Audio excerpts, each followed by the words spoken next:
After losing my wife and daughter in a car crash, I moved back with my parents. Dad changed the bathroom lock. We need boundaries. Mom just kept stirring soup. You're not a guest. You're a burden. When they left me with no food and took the car keys, I opened their safe. The $180,000 inheritance they didn't know about changed everything. My name is James, I'm 34, and after my wife and daughter were killed in a car crash, my own father changed the lock on the bathroom door the first night I moved back in with them and told me, "We need boundaries."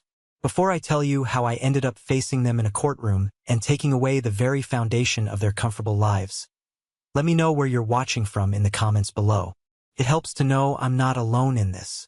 The drive to my parents' house was a 3-hour journey through a gray, muted landscape that perfectly matched the world inside my head.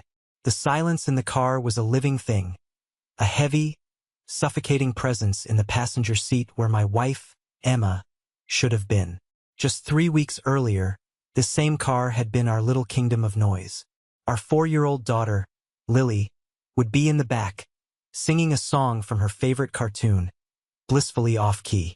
Emma would catch my eye in the rearview mirror, her lips twitching into a smile, and I'd hum along, my heart so full I thought it might burst. Now, the only sound was the drone of the engine, a monotonous hum that did nothing to drown out the echoes of what I'd lost. My life as I knew it had ended on a Tuesday afternoon with a phone call from a police officer. The world hadn't just gone quiet since then. It had lost its color, its meaning. I'd lost my job as a graphic designer because staring at a screen of vibrant colors felt like an insult to the gray emptiness inside me. How could I create logos and layouts when all I could see behind my eyes was the nightmare loop of screeching tires and shattering glass? I couldn't stay in our apartment. It had become a museum of a dead life. Lily's tiny pink sneakers by the door, Emma's half-finished book on the nightstand, her favorite mug sitting alone in the dish rack. Each object was a fresh stab of pain. So when my mother, Susan, called, her voice carefully modulated and devoid of any real warmth, and suggested I come home to heal, I agreed. Felt like my only option. I was broken, and you go home when you're broken. Home is supposed to be the one place in the world they have to take you in. That's the rule, right? I was about to learn that some rule books are written in disappearing ink.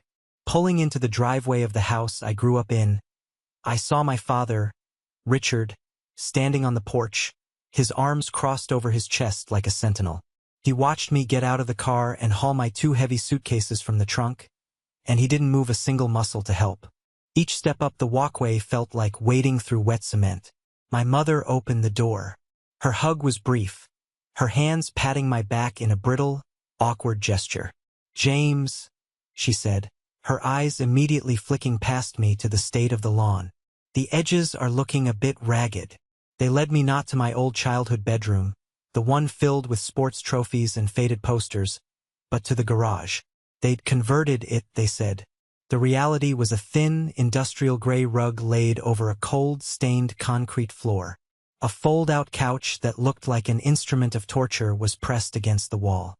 In the corner, a mini fridge hummed a sad, lonely tune. My father held up a small, shiny key, dangling it from his index finger as if it were a rare specimen. "This is for the garage bathroom," he announced, his face impassive. "We just want to keep things organized. We need boundaries. Boundaries, not comfort, not compassion." I was a tenant, a stranger requiring managed access, not their son whose entire world had just been obliterated. That first night, sleep was a foreign country I couldn't visit. The looping nightmare was my only companion. Desperate for the simple, grounding ritual of making coffee, I walked into the main house the next morning. The air was thick with the smell of frying onions and a deep, simmering resentment that was more pungent than any spice. My mother was at the stove, her back to me, stirring a pot. My father sat at the kitchen table, his pen hovering over his daily crossword puzzle, a picture of domestic tranquility. "Morning," I mumbled, my voice rough from disuse. I moved towards the pantry. My father's head snapped up, his eyes sharp and critical. "Can I help you?" The question was so jarring, so utterly absurd. "I was just going to make some coffee," I said, my hand on the pantry doorknob. "We would prefer you ask first," he stated, his voice as cold and hard as the concrete floor in my new room. "We're trying to maintain structure and order in this house." I looked to my mother, searching her rigid back for some sign of dissent, some flicker of maternal softness. She didn't turn. She just kept stirring the soup, the rhythmic scrape, scrape, scrape of the metal spoon against the pot grating on my raw nerves. After a long, heavy silence, she delivered the line that would become the anthem of my time there. "He's right, James. You're not a guest. You're a burden." I let my hand fall from the doorknob. Without a word, I turned around and walked back to the garage. The door clicked shut, sealing me in. I sank onto the edge of the cot, the cheap springs groaning in protest, and stared at the only photo I'd brought with me. Emma and Lily, frozen in a moment of pure, sunlit joy at a local park. In that cold, empty garage, a new, chilling grief began to set in. I hadn't come home to a safe harbor. I had walked straight into a cage. Before the world went silent, my life was a symphony of beautiful, chaotic noise. Sunday mornings were the crescendo, pancake day. Even now, if I close my eyes and breathe deep, I can almost conjure the smell. The sweet, vanilla-scented batter, the sharp sizzle as it hit the hot, buttered griddle, and the slightly burnt, caramelized sugar smell from the edges of the one I'd always let get a little too crispy, just for Lily. "More chippies, Daddy. Please," she'd command from her high chair, her face already a Jackson Pollock of syrup and melted chocolate, her small hands sticky. She was the five-star general of our breakfast operation, and her orders were absolute. Emma would be leaning against the counter, a steaming mug of coffee cradled in her hands, that soft, incredible smile on her face. She had a way of watching us, her eyes so full of love and amusement it felt like sunlight pouring into the room. "James, honestly, you're giving her enough sugar to power a small city," she'd say, but there was no bite to it, only laughter in her voice. "It's character building, I'd reply, attempting a dramatic pancake flip that was entirely for Lily's benefit. Lily would shriek with delight and clap her hands, a sound so pure and joyous it could heal wounds. In those small, perfect moments, my universe was complete. My entire world, all the love and meaning it held, existed right there in our sun-drenched kitchen. That memory became my rosary beads in the dark. I'd turn it over and over in my mind, trying to feel its warmth, trying to make it feel more real than the crushing emptiness of the present. The memory of our last holiday, a simple trip to the coast, was another. We'd spent the day building a lopsided sandcastle. Lily, with a bright yellow bucket on her head, was the queen. Emma and I were her loyal, sand-covered subjects. As the sun began to set, painting the sky in strokes of orange and purple, Lily fell asleep on my chest, her small body warm and heavy. Emma rested her head on my shoulder. "I love this," she whispered. "I love our little life." "Me too, I'd whispered back, my heart aching with a happiness so intense it was almost painful. "Me too." These were the ghosts that haunted me. Not scary ghosts, but beautiful, heartbreaking ones. They were the ghosts of a life so full of love that its absence was a physical wound, a constant, dull ache in the center of my chest.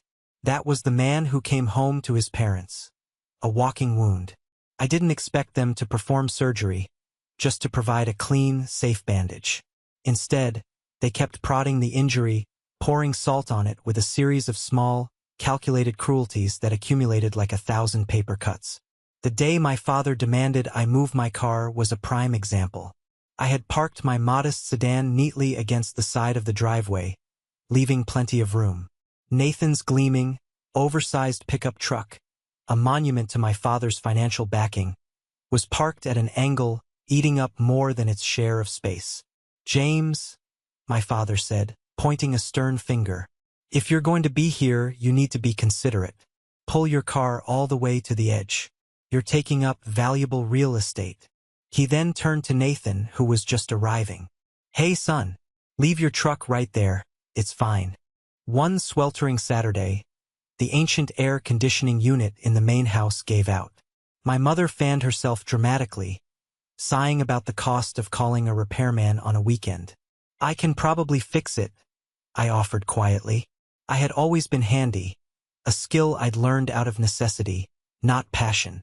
I spent the next 3 hours in the blistering attic, surrounded by insulation and dust, tinkering with the unit. I sweated through my shirt. My hands were scraped and grimy. But for those 3 hours, the roaring in my head was replaced by the hum of machinery. It was a relief. When I finally got it working, I came downstairs, exhausted but feeling a flicker of usefulness. My mother was in the living room watching a game show. "The air conditioning is working," I said. "Oh, good," she said, not taking her eyes off the screen. "Don't track dust on the carpet." The next day, Nathan stopped by and spent 15 minutes tightening a loose doorknob on the back door. That evening, I overheard my mother on the phone with her sister. "Oh, you wouldn't believe how wonderful Nathan is," she cooed. "So handy, always helping his old parents out. He fixed the door today. Yes, a real man's man, just like his father." The isolation was an invisible wall they were building around me, brick by brick. My best friend, David, tried to smash through it. He'd been my rock since we were college roommates. He was more of a brother to me than Nathan ever was. He called a few days after I'd moved in, his voice laced with concern. My mother answered. I was in the garage and could hear her saccharine sweet phone voice clearly.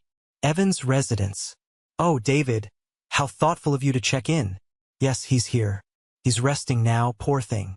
The doctor said he needs absolute peace and quiet. We're watching him very closely. Of course, I'll tell him you called." She hung up. She never told me. A week later, David's familiar blue truck pulled into the driveway. He was done waiting for a call back. My heart gave a small leap. A real conversation with a real friend felt like a lifeline. I stood up from the cot, ready to go outside, but my father intercepted him on the porch. I watched the entire exchange through the grimy garage window. It was a pantomime of dismissal. My father, with his hands up in a gesture of paternalistic concern, shaking his head. David, looking frustrated and worried, trying to see past my father's bulk into the house. I saw him say my name. My father shook his head again, more firmly this time, and clapped David on the shoulder in a way that was both friendly and a clear command to leave. After a few more tense moments, David's shoulders slumped in defeat. He gave one last, worried look toward the garage, then got in his truck and drove away. My father walked back into the house, a smug, satisfied look on his face. He didn't even glance in my direction. Later, I heard him telling my mother about it. "That David character came snooping around," he said. "What did he want?" she asked, her voice sharp with suspicion. "Oh, just wanted to see how he's doing. I told him we have everything under control. We don't need his friends coming around, getting James all stirred up, making him dwell on things. As if the violent death of my wife and daughter was a minor inconvenience I might forget if no one reminded me. As if my grief was a mess they needed to manage, not a wound they needed to help heal. The final, crushing realization of my true place in this house came late one night. I was lying on the lumpy cot, staring at the water-stained ceiling, when I heard voices from the living room. It was my parents talking with Nathan. He must have stopped by after a late job. "I just don't know how long we can sustain this, Richard," my mother said, her voice a low, theatrical whisper. "It's a drain. On the budget, on my nerves. Having him here, it casts such a pall over the house." "He's a 34-year-old man, Susan," my father's voice rumbled back. "He should be taking care of himself. This whole situation is an embarrassment. What do our neighbors think?" Then came Nathan's voice, smooth and reassuring. The voice of the golden child, the savior. "Hey, don't you two worry about a thing. That big contract I landed is going to mean a fat bonus. I'll make sure you guys are comfortable. I can take care of things. That's what a son is for." "Oh, Nathan." My mother's voice was thick with a warmth and admiration I hadn't heard directed at me in years. "You've always been the strong one, the successful one. We are so proud of the man you've become." I squeezed my eyes shut, turning to face the cold, unyielding concrete wall. It wasn't just that I was a burden. I was a failure. The son who had failed to protect his family, failed at his career, failed at life. The son who had come crawling back in disgrace. Nathan was the success, the shining example, the son worth being proud of. I was the family shame, the inconvenient truth hidden away in the garage. I clutched the framed photo of Emma and Lily, the glass cold against my skin. A new wave of grief washed over me, but this one was different. It was sharper, uglier. I was grieving for the loss of the family I thought I had, for the unconditional love that I now realized had always come with strings attached. It was the unique, hollow grief of understanding you are profoundly, irrevocably alone, even in a house full of people who share your blood. In the weeks that followed, I perfected the art of invisibility. I made myself smaller, quieter, less of a presence. My world shrank to the four walls of the garage. I read old, dusty paperbacks I found in a storage box, losing myself in other people's stories because my own was too painful to inhabit. I used the last of my savings to order food delivery, timing the arrivals for when my parents were out running errands. I'd meet the driver at the end of the driveway like a spy conducting a clandestine exchange, smuggling a pizza or a bag of burgers back to my gray box. I became a ghost haunting the edges of my own family. But even a ghost can be put to work. My existence was tolerated as long as it was useful. James, the gutters are overflowing. If you're not busy, you could make yourself useful. James, your mother wants to rearrange the furniture in the den. She needs your muscle. James, that patch of weeds behind the shed isn't going to pull itself. The requests were never framed as requests. They were orders. I was no longer their grieving son. I was the unpaid groundskeeper and handyman, and I complied. I climbed the ladder and scooped handfuls of wet, rotting leaves from the gutters. I hauled heavy furniture until my back screamed. I knelt in the dirt and pulled weeds until my hands were raw. The physical exhaustion was a blessing. It was a simple, honest pain that I could understand, a welcome distraction from the complex, unending ache in my soul. The final straw, the one that broke the back of my weary compliance, wasn't a shouted command or a direct insult. It was a casual conversation, wafting on the breeze of a warm Saturday evening. A conversation I was never meant to overhear. My parents were hosting a small barbecue on the back patio for Nathan and his wife, Melissa. The rich, savory smell of grilling steak and onions tormented me in my garage exile. I had the door cracked open just an inch, desperate for a breath of air that didn't taste of gasoline and dust. "So, it's all set," Nathan announced, his voice loud and performative, meant to be admired. 2 weeks at that beachfront condo in Florida I told you about. All-inclusive. Got a great deal, but it's non-refundable, so we are locked and loaded. "Oh, Nathan, that sounds absolutely heavenly," my mother gushed. "A real family vacation. Lord knows we need it after everything. It'll be great to just relax." Melissa, Nathan's usually quiet wife, chimed in. Her voice sounded a little strained to my ear.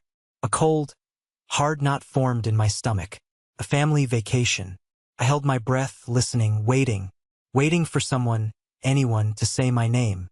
To say, "What about James?" The silence stretched, filled only by the sizzle of the steak on the grill. It was a silence that spoke volumes. A silence that confirmed my status as a non-entity. Couldn't take it. Something inside me refused to be erased so easily. I pushed open the garage door and stepped out onto the patio. The sudden halt in their conversation was almost comical. For smiling faces froze, the smiles cracking and falling away like cheap plaster. I was an unwelcome specter at their feast. I cleared my throat, the sound unnaturally loud in the sudden quiet. "Florida," I said, my voice raspy. "That sounds nice."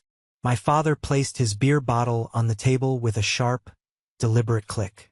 "It's a trip for us, James," he said, his eyes hard. "For the family to get away and recharge." The unspoken addendum, the real family, hung in the humid evening air. A desperate, foolish hope made me push. I could pay my own way, I heard myself say, the words tasting like gravel in my mouth. I wouldn't be any trouble. I could get my own room, you wouldn't even know I was there. Richard's face contorted into a mask of pity and annoyance. It was the look you give a child who keeps asking for something you have no intention of giving them. That's not the point, son, he said, his voice dripping with a condescending patience that was more insulting than shouting. We need some genuine family bonding time. Some time to get away from all this. He made a vague, sweeping gesture that encompassed me, the garage, my entire broken existence. My grief was a bad vibe they needed a vacation from. I looked from face to face. My mother was suddenly fascinated by the pattern on her paper plate. Nathan was meticulously buttering a piece of corn on the cob, his focus absolute. I glanced at Melissa. For a single, fleeting moment our eyes met, and I saw something there. It wasn't pity. It was shame. A deep, profound shame that made her drop her gaze to her lap. She knew this was wrong, but she was silent. I didn't say another word. I just turned and walked back into my cage. The door clicked shut. The sound of their resumed, slightly too loud laughter of fresh torment. That night, I finally understood. I wasn't just a burden or a failure. I was a contamination, and they were performing an exorcism. The day of their departure was a whirlwind of cheerful chaos. Suitcases were wheeled out, last-minute items were packed. I remained in the garage, a ghost at the feast.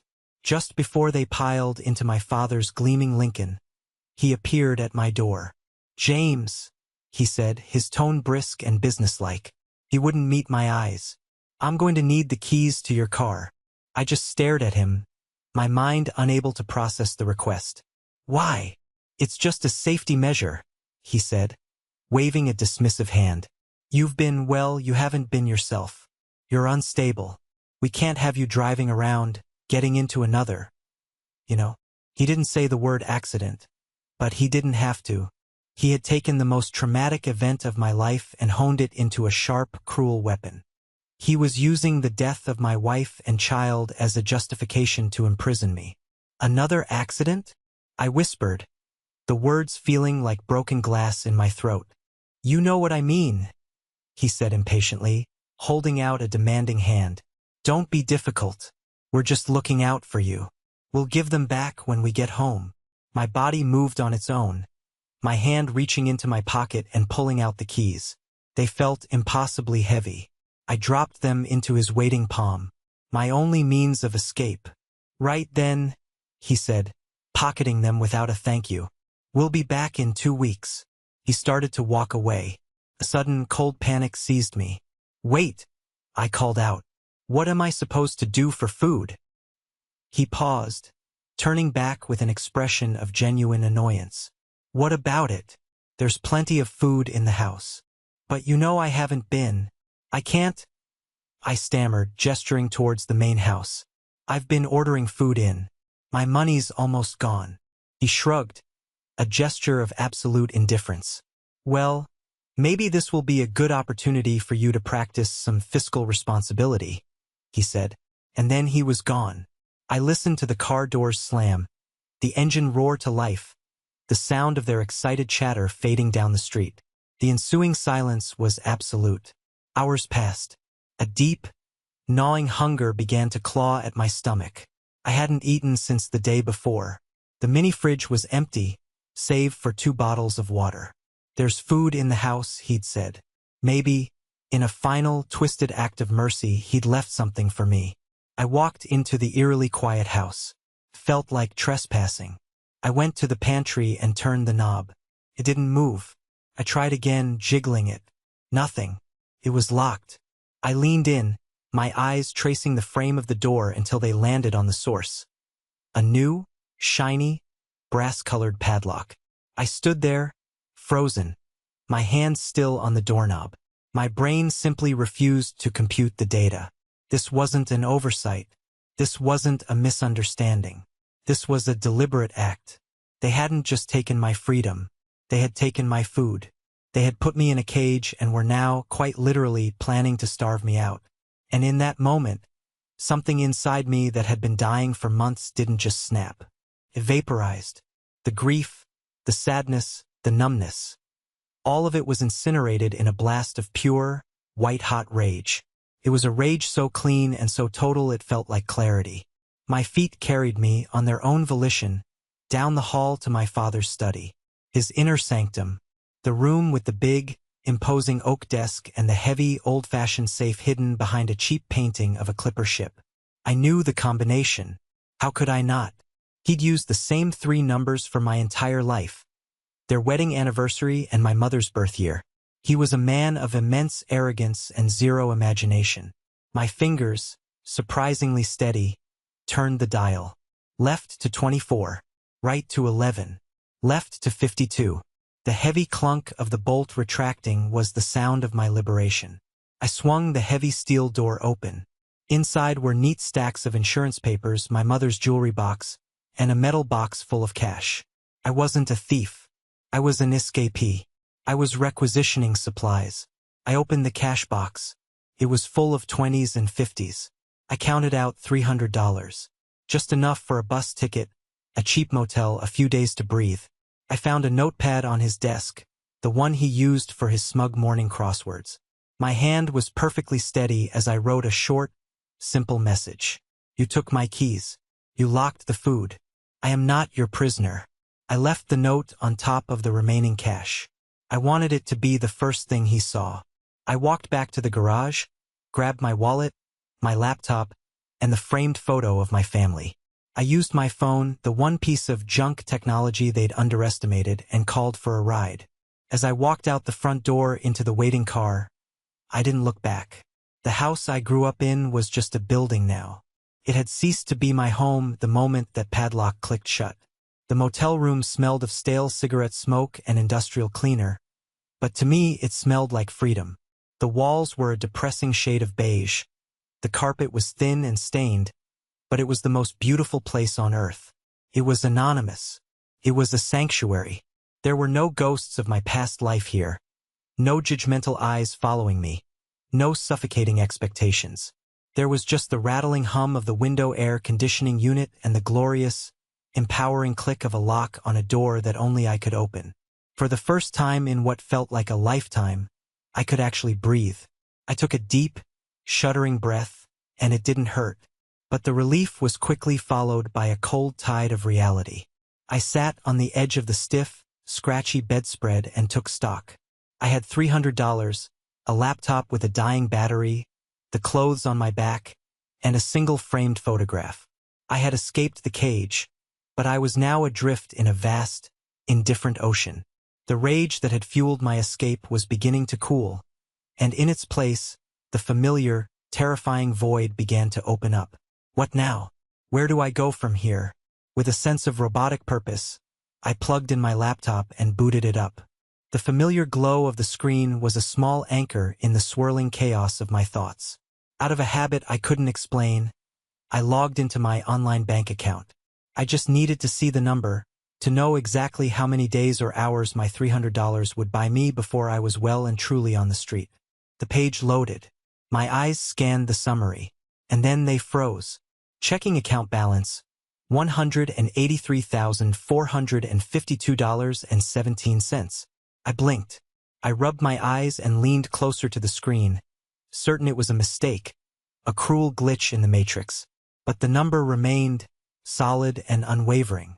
$183,452.17. My heart began to pound a frantic, heavy rhythm against my ribs. The money. In the thick, disorienting fog of my grief, in the chaos of losing my job, packing my life, and moving into that garage, the single most significant event in my financial life had been completely and utterly buried. Emma's parents, Don and Clara Potter, had passed away from natural causes within a few months of each other, about a year before the accident that took Emma and Lily. They were the kindest, most decent people I had ever known. They weren't wealthy in the way my father respected, no country club memberships or fancy cars. They were just solid, hard-working people who had lived frugally, invested wisely, and loved their daughter and me with a fierce, quiet pride. From the first day Emma brought me home, they had treated me not as a son-in-law, but as a son. When their wills were read, I was stunned to learn they had left a significant portion of their estate, their paid-off house, their retirement accounts, to be split between me and Emma. After Emma died, it had all passed to me. The transfer had happened months ago, while I was still sleepwalking through my days. I'm sure I saw the notification, the deposit, but it was just another abstract piece of information in a world that had lost all meaning. It was money I never wanted, money I would have traded in a nanosecond for one more Sunday morning making pancakes. But now, sitting in that dingy motel room, that number wasn't abstract. It was a weapon. It was a shield. It was a lifeline. It was a future. Then, as the shock began to recede, a wave of gut-wrenching guilt washed over me. Felt dirty. Felt like I was profiting from death. Not just one death, but three. Don, Clara, Emma. I buried my face in my hands, the cheap, rough bedspread scratching my skin. The anonymous room suddenly felt like a courtroom, and I was on trial for the crime of survival. What right did I have to this money? What right did I have to a second chance when they had none? My hand, trembling, reached for my phone. There was only one person in the world I could talk to about this. My thumb hovered over David's name, then I pressed call. James? Oh my God, James. Are you okay? The wave of pure, unadulterated relief in his voice almost made me break down right there. Yeah, Dave. It's me, I managed to say, my own voice thick with emotion. Where the hell are you? I've been losing my mind. I went to your parents' house, your dad gave me some bull about you sleeping. I called again. Your mom said you were resting comfortably. I swear, I was 2 days away from filing a missing persons report. The raw, genuine panic in his voice was a bomb. Someone cared. Someone was actually looking for me. I took a deep, shaky breath and the whole story came tumbling out. The garage, the insults, the Florida vacation, taking my keys, the padlock on the pantry. The silence on the other end of the line was heavy, charged with a building fury. When David finally spoke, his voice was low and tight. That son of a bitch. I'm coming to get you. Tell me where you are. No, Dave, that's not why I'm calling, I said quickly. I'm out. I'm safe. But something else happened. I told him about the bank account, about the money, and then I told him about the guilt. It feels like blood money, man. It feels wrong to even look at it, let alone use it. Blood money? David's voice snapped back, sharp and clear, cutting through my fog of self-pity. Are you kidding me? Listen to me, James. Don and Clara Potter adored you. They loved you like you were their own. Do you honestly think for 1 second they would want their life savings to just sit in an account while the man their daughter loved was being starved and humiliated by his own family? He paused, letting his words sink in, each one a necessary, painful medicine. That money isn't a profit from tragedy, you idiot. It's a lifeline. It's their final gift to you. It's their way of taking care of you even after they're gone. Emma would be furious with you right now. She would want you to take that money and build a life. A good life. Don't you dare let what they left you go to waste because of those monsters. Don't let them win by making you feel unworthy of it.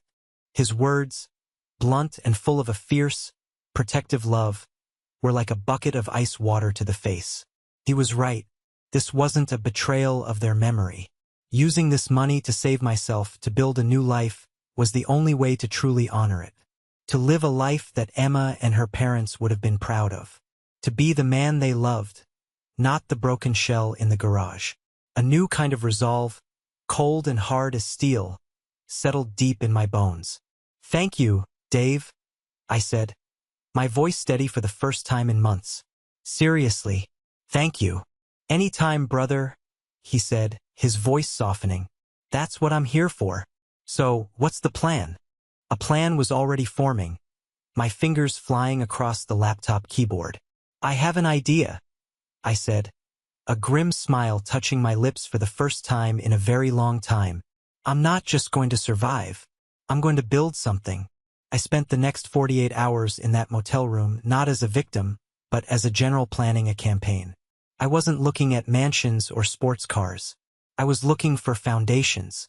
I researched quiet, working-class neighborhoods an hour away, far enough to be safe, close enough to be a threat.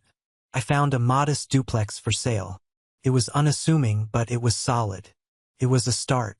And during my research, I stumbled upon a local community forum.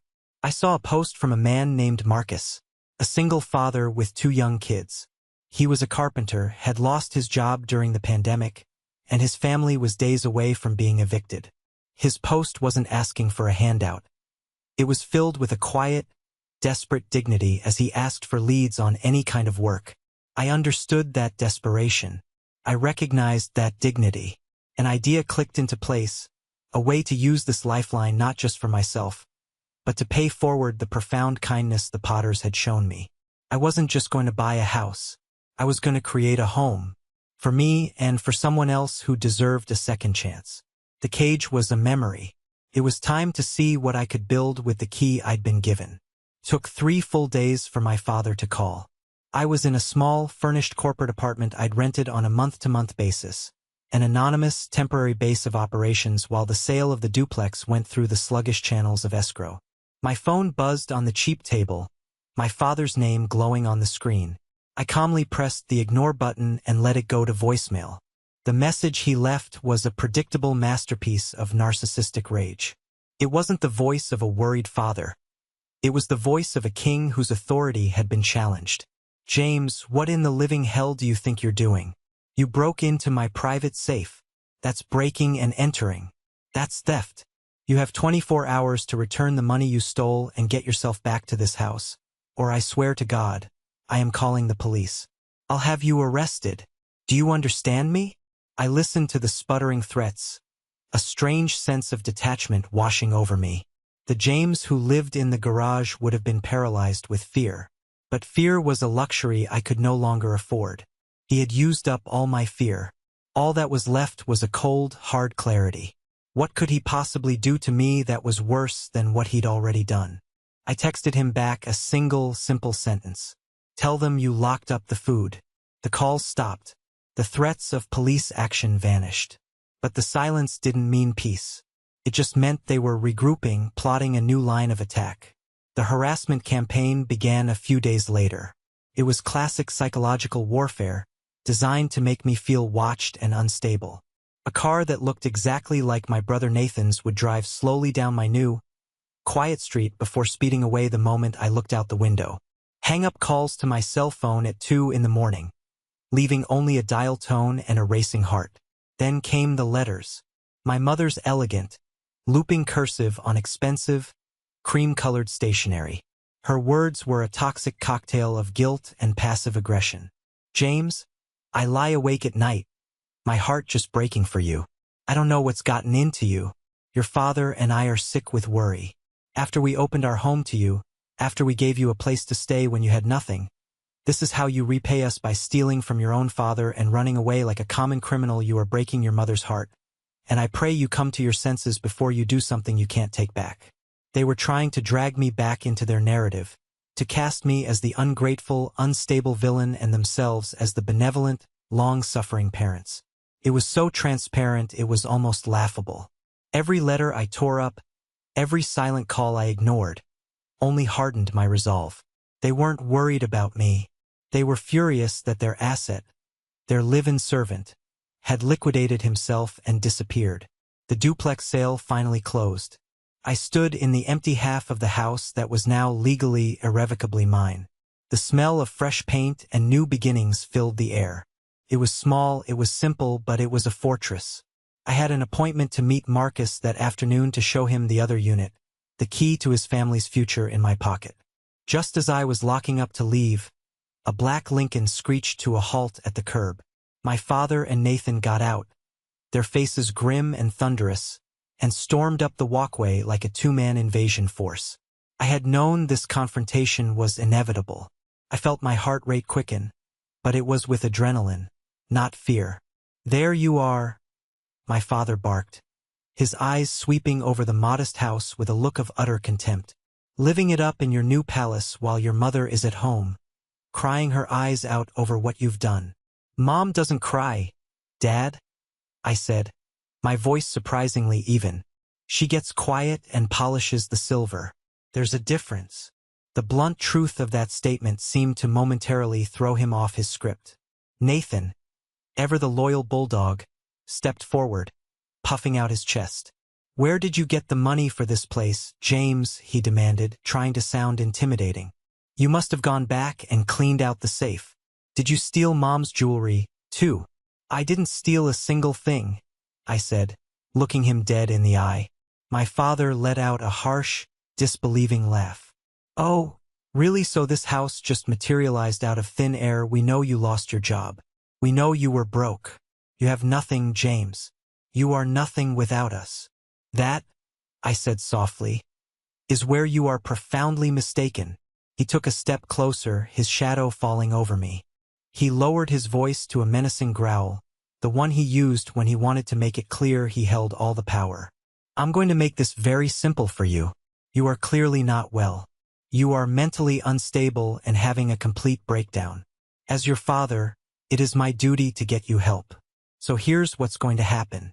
You are going to sign this house over to me to manage in a trust for you, and you are going to come with us to see a doctor I've chosen. If you refuse, I will have no choice but to have you legally committed. I will petition the court for a conservatorship. A judge will take one look at your situation, wife and daughter tragically gone, unemployed, stealing from your family, and they will grant it to me in a heartbeat. You will have no choice in the matter. It was his checkmate, his ultimate move to regain absolute control. He wasn't just trying to take my house, he was trying to take my very personhood. He was trying to use my grief as a legal document to erase me. A genuine smile touched my lips. It must have been a terrifying sight because he actually flinched. You have no power here anymore, Dad, I said, the words calm and clear. He blinked, confused. What did you just say to me? It was time. Time for the truth that would burn their world down. This house, I said, gesturing to the solid walls around me. This new life I am building. You had absolutely nothing to do with it. It wasn't purchased with money I stole from your little metal box. It was purchased with the money that Emma's parents left for me. Their faces went completely blank. It was a possibility so foreign to their self-centered universe that their brains couldn't immediately process it. To them, the Potters were just a sad footnote in my story. Don and Clara Potter, I continued, saying their names like a prayer. They left me $180,000 in their will. Because they loved me. Because they saw me as their son. This house, this freedom, it's their legacy. It's a legacy of kindness and love and decency. Concepts I know are a little foreign to you. I watched the blood drain from my father's face. His jaw, which had been set in a hard line of command, went slack. His entire posture seemed to crumble, the righteous anger evaporating into a cloud of stunned confusion. He looked helplessly at Nathan, but Nathan was just staring at me. His own smug confidence gone, his mouth hanging slightly open. You're lying. My father stammered, but the words were hollow, weightless. Am I asked, taking a step forward. It's all a matter of public record. Wills are filed with the county clerk. Probate court decisions are public. You threaten to get a judge involved, please. I beg you to do it. I would pay good money to see the look on a judge's face when my lawyer presents the probate documents, and then follows up with a request for a permanent restraining order against you for stalking and harassment. I closed the distance until I was just a foot from him. I didn't raise my voice. The power of my position was quiet, absolute. You built a cage for me out of my own sorrow, I said, my voice low and steady. You thought I was weak, that I was broken, that I was yours to command. You were wrong. I am not your handyman. I am not your project. And I am not your prisoner. Now, I want you to get off my property. For what felt like an eternity, no one moved. The world seemed to hold its breath. My father opened his mouth, then closed it again. There were no more threats to make. The power dynamic had been shattered, and he knew it. He, the great patriarch, the king of his little castle, had been rendered completely and utterly impotent by a truth he was too arrogant to ever conceive of. Finally, he turned. His shoulders slumped in a way I had never seen before. He looked old. Nathan shot me one last look. A pathetic, resentful glare of a spoiled child whose favorite toy had just been broken, and scurried after him. I stood on my own porch and watched them get into their expensive car and drive away. Defeated. The war wasn't over. I knew they would find another way to attack. But the most important battle had just been won. I had taken back my story. I had taken back my life. The silence that followed my father's retreat was deceptive. It wasn't the silence of peace. It was the silence of a predator gathering itself for another strike. I knew a man like my father didn't just accept defeat. Control was the air he breathed, and he was suffocating. When his overt threats and intimidation failed, I knew he'd turned to a more sophisticated, more insidious weapon, the legal system. Exactly 1 week later, a uniformed courier knocked on my door. He handed me a thick envelope that required my signature. My hand was perfectly steady as I signed the screen of his device. Inside the envelope was a thick packet of legal documents, filled with the cold, impersonal language of the court. My mother, Susan Evans, had filed a petition for temporary emergency guardianship over her incapacitated son, James Evans. I sank onto the couch in my still sparsely furnished living room and read. The sworn affidavits were works of breathtaking fiction. Each sentence a carefully crafted lie designed to paint me as a tragic, mentally incompetent figure, a danger to myself and others. My son, James, has been suffering from severe, debilitating depression and paranoia since the tragic loss of his beloved wife and daughter. He has recently come into a large sum of money, which has only exacerbated his mental instability. He has fallen under the influence of an unknown individual, a Marcus, to whom he is promising large sums of money and property. He is incapable of managing his own personal or financial affairs. We have reason to believe he is a danger to himself. We fear he may be suicidal. As his loving parents, we are only seeking to protect him from himself and from those who would prey upon his fragile state. This petition is an act of love. It was a brilliant, disgusting strategy. They were taking my deepest, most profound pain and twisting it into a legal argument. They were using my love for Emma and Lily as a tool to have me declared mentally unfit, to strip me of my autonomy, my freedom, and my inheritance in one fell swoop. They weren't just trying to get the money anymore. They were trying to legally erase me. The old James, the man in the garage, would have been crushed by the weight of such a betrayal. But as I read those clinical, cruel lies, I didn't feel despair. I felt the last embers of my rage ignite into a cold, controlled fire. They had declared war, and I was going to finish it. My first call was to David, to let him know what was happening. My second was to a name he had given me, a name he swore was the legal equivalent of a tactical nuclear weapon. Albright Law Offices, how can I help you? A crisp, no-nonsense voice answered. My name is James Evans. I need to speak with Ms. Elizabeth Albright. It's an urgent family law matter involving a guardianship petition. 2 days later, I was sitting in a plush leather chair across from a woman who radiated a calm, lethal competence. Elizabeth Albright was in her mid-50s, with intelligent, sharp eyes that seemed to see right through you, and a quiet confidence that was more intimidating than any shouting could ever be. I laid out the entire story, starting from the day I moved into the garage and ending with the legal papers sitting on the polished mahogany of her desk. I left nothing out. The locked pantry, the confiscated keys, the emotional abuse, the inheritance, the harassment, the confrontation at my new home. She listened intently, her fingers steepled under her chin, her expression unreadable. She didn't interrupt once. When I finally fell silent, the whole sordid story hanging in the air between us, she was quiet for a long moment. Mr. Evans, she said finally, her voice calm and even. In my 25 years of practicing family law, I have seen the very worst of what human beings are capable of doing to each other, especially to their own families. Your story is a particularly ugly one. She picked up the guardianship petition, holding it as if it were a contaminated object. This is a classic maneuver for narcissists who've lost control. They can't bully you anymore, so they're trying to get a judge to do it for them. It's built on a foundation of lies, of course, but lies presented under oath can be very powerful weapons. So what do we do? I asked, my voice betraying a hint of the anxiety churning in my stomach. We don't just defend, she said simply, a flicker of steel in her eyes. We counterattack. We will not only refute their claims, we will bury them under a mountain of their own malfeasance. We will expose every lie. We will document every instance of their abuse.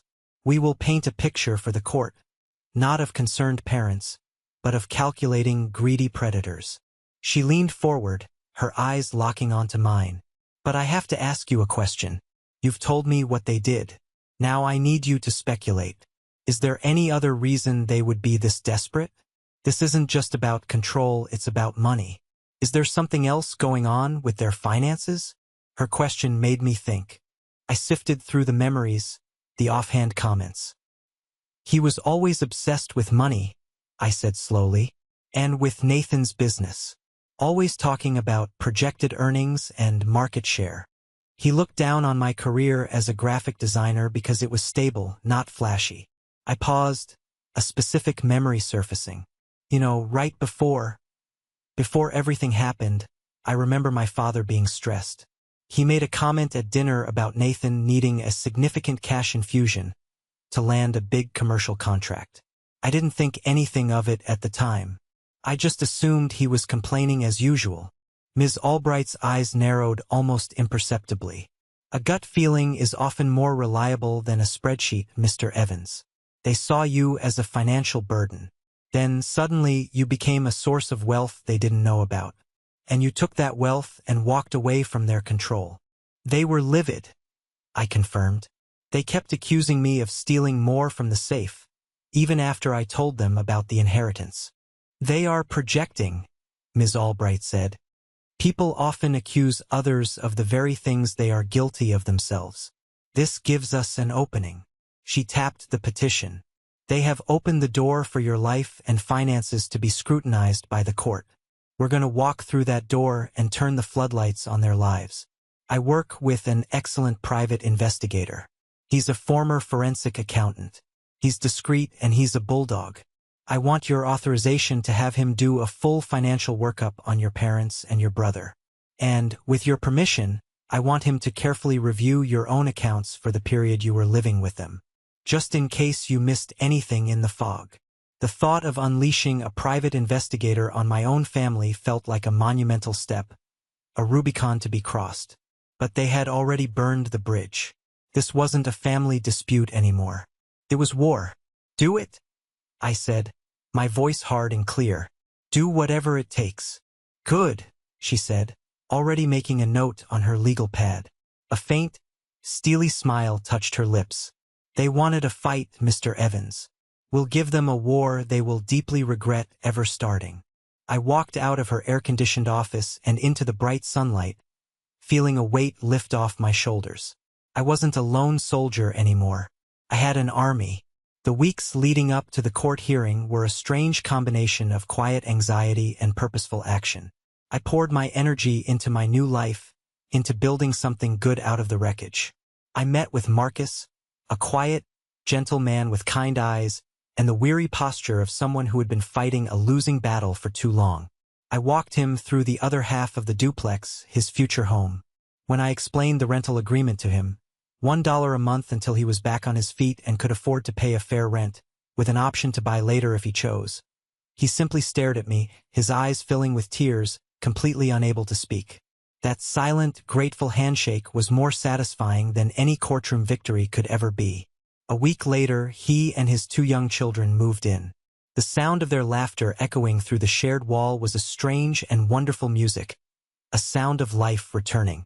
While I was building a new foundation, Ms. Albright's private investigator, a man named Kessler, was busy digging up the old one. He was a shadow, a ghost in the system. His updates were brief and to the point, reviewing tax filings, analyzing credit reports, cross-referencing business records. Then, One Tuesday afternoon, the message was different. I found it. It's clean, it's documented, and it's ugly. Meeting tomorrow. The day before the hearing, I sat in Ms. Albright's office again. The thin file folder was back on her desk.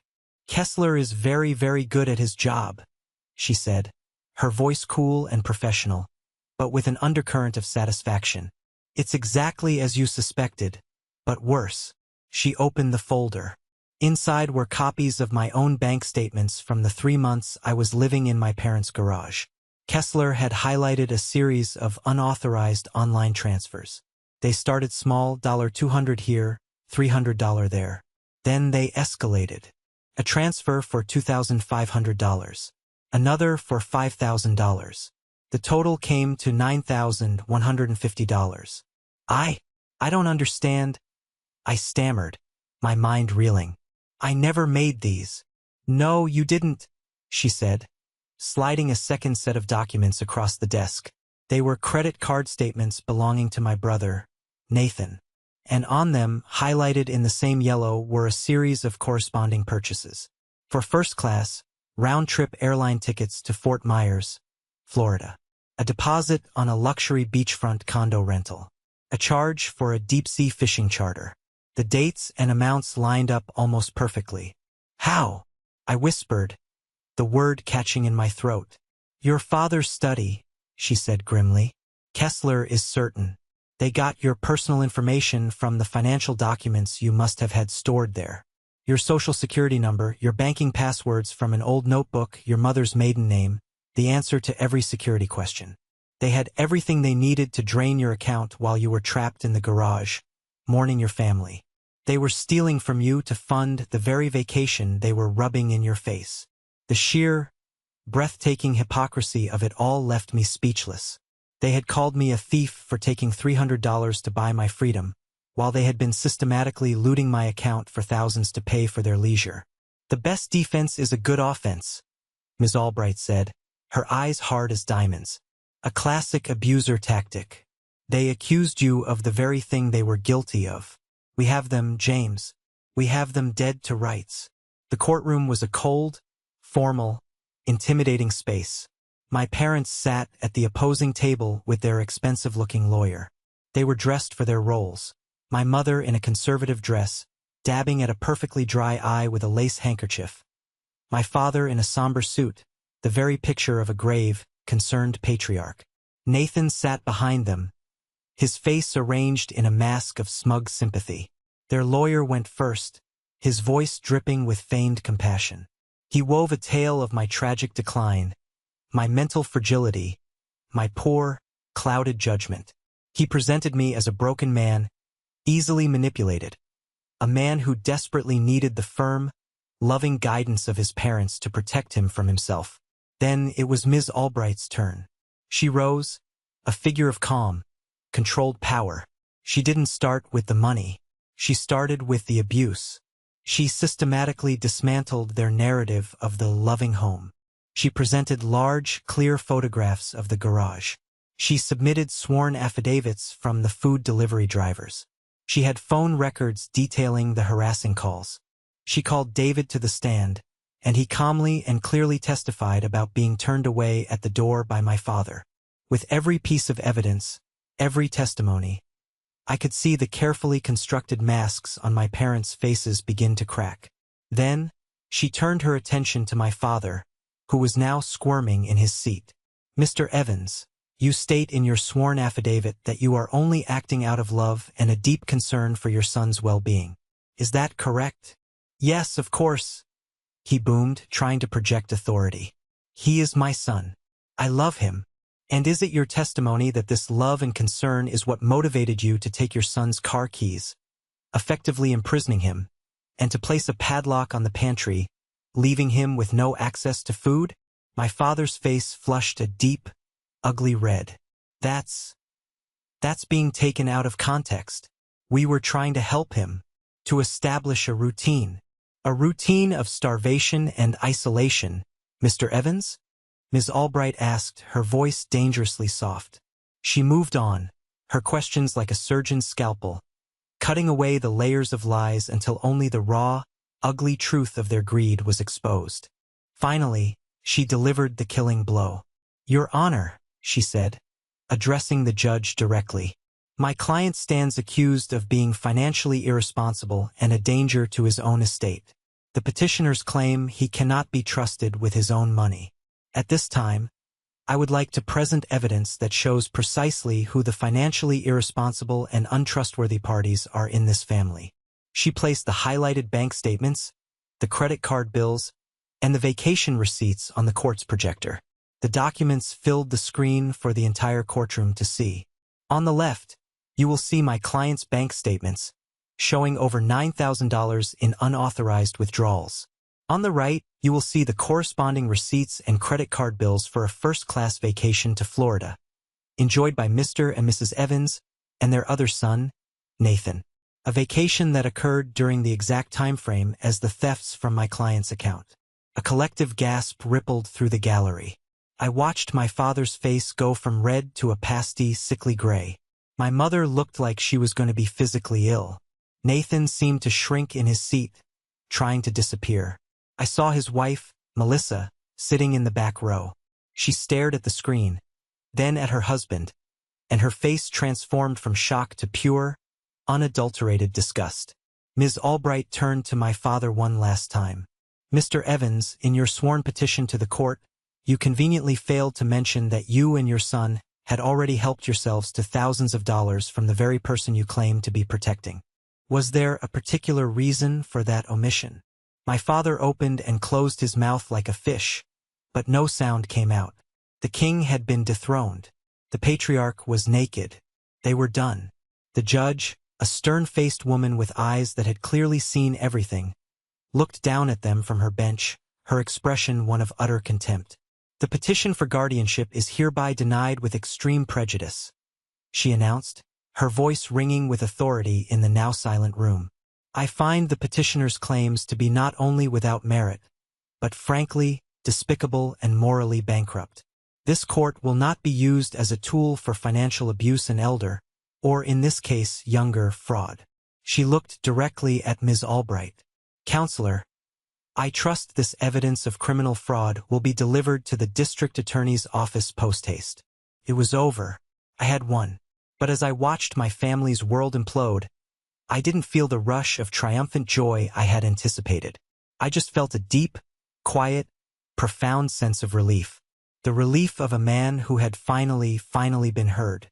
The sterile silence of the courtroom eventually gave way to the quiet, purposeful hum of my own life. The legal fallout for my father and Nathan was swift and messy. A criminal investigation for fraud, a civil suit for me to recover the stolen funds, a reputation in their community shattered beyond repair. But all of that was just noise in the distance. It was their storm, and I was finally out of the rain. My last act in that town was one of creation, not destruction. I met with Marcus and a lawyer and officially signed over the title to his half of the duplex, giving it to him and his family free and clear. The look on his face, a stunned, tearful gratitude that left him speechless, was the only victory I ever truly needed. He wasn't just getting a house. He was getting a foundation, a place to build a new life. And in giving it to him, I was building one for myself, too. I sold my half of the duplex and bought a one-way plane ticket to Colorado. I didn't know a soul there. I had no job, no plan beyond a deep, instinctual need for mountains, for clean air, for a sky so vast it could hold all my lingering sorrow. I found a small town nestled in a valley, a place where the silence wasn't empty and oppressive, but filled with the gentle whisper of wind through pine trees. Life simplified. I rented a small cabin by a creek. I adopted a goofy, overgrown golden retriever from the local shelter and named him Buddy. My days were spent on long hikes, my boots on the trail and Buddy running ahead, his tail a golden flag of pure joy. I was rediscovering the man I was before the accident, before the garage, before the betrayal. The man who loved the quiet majesty of a forest, who found peace not in what he owned, but in what he could see and feel. A few months after I settled in, I started volunteering at a local community center. They had a support group for children who had experienced significant loss. At first, I just helped out in the background, setting up chairs, pouring juice. I was too afraid to do more. But then I started to really listen. I listened to their small, hesitant voices talk about big, heavy, confusing feelings. I saw their anger, their sadness, their bewilderment. I saw my own reflection in their young eyes. One afternoon, a little boy named Leo, who had lost his mother to cancer, was having a particularly tough day. He was 7 years old, all sharp elbows and angry silence. He just sat in the corner, kicking the leg of his chair. I walked over and sat down on the floor next to him. I didn't try to offer platitudes or advice. I just started talking quietly. I told him a story about a wonderful woman who loved to put extra chocolate chips in pancakes, and about a funny little girl who sang silly songs in the car. I told him that it was okay to be sad and miss them so much it felt like a hole in his chest, but it was also okay to smile when he remembered the good things. When I finished, he looked at me, his big, serious eyes studying my face. "You miss them a lot, huh?" he asked. "Every single day," I said, the admission coming easy and clean. "But you know what? Talking about them, telling their stories, it helps, keeps them close." And in that moment, in that quiet corner of a small-town community center, I finally understood the truth. My family, my real family, was never about blood. It was about love. It was Emma and Lily, whose memory I now honored by living a life of peace, purpose, and kindness. It was Don and Clara Potter, whose final act of love had been the key to my survival. It was David, whose friendship was a rock I could always count on.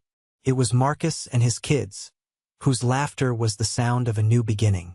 It was even little Leo, who, in his simple wisdom, had shown me that our stories are how we keep our loved ones alive. My parents and my brother had tried to bury me under the weight of my own grief. They never realized they were just planting a seed of strength, of resilience, of a love they could never comprehend. They tried to take everything from me, but in the end, they gave me the one thing I needed most: the profound, liberating gift of finding out who I really was without them. I still feel a pang of sadness for the family I thought I had, but I don't mourn their loss anymore. I found a much better one, and this one I built myself. Thank you for listening to my story. I hope it touched you in some way. Have you ever been in a situation where you had to find a strength you didn't know you possessed? Please share your story in the comments below, and don't forget to like this video and subscribe to the channel so you don't miss what's next.